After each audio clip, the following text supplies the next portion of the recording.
Let's talk about Kimuras being used as control.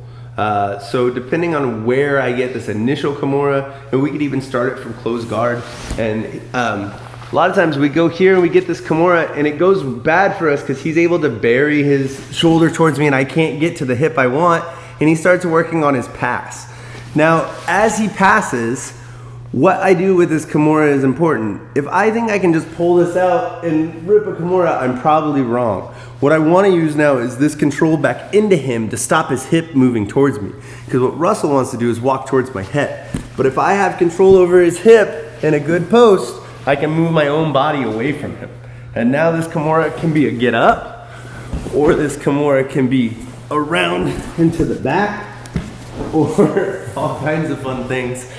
But it's a matter of whether I'm still going for the Kimura as a submission, or if I now am transferring to this Kimura being used to control his posture and shoulder.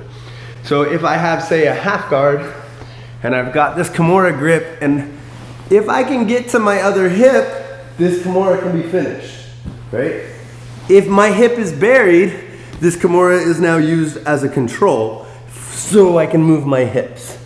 And I can move my hips and come back into somewhere where I can finish the Kimura, or I can use my hips and come back all the way around and start getting on top. The initiation of that Kimura can be from any position. We can play it from butterfly, and it actually makes our butterfly sweeps really easy, because now if he does his natural instinct here to bury this Kimura to me like he should, he elevates himself and he has no post on this side. So it's easy to start making that Kimura sweep happen. What I want is to know when to hold on to the Kimura as a submission, as a sweep, or to abandon it.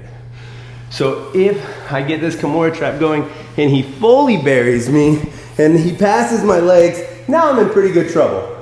He can find his way all the way to the other side of me, and he can Kimura me, or he can armbar me on the other side, but my control becomes his control in that scenario.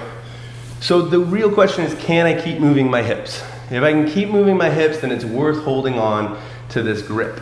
If I have this grip and Russell's coming towards me to bury me, but I can keep moving and I can keep moving, then there's still something here to hold on to that's worth it to me. We can go north-south and fold him over. If he stays in a base here, we can slide in and start trying to work for the back or the arm bar off of that Kimura. But the real trigger should be, am I moving my hips or not?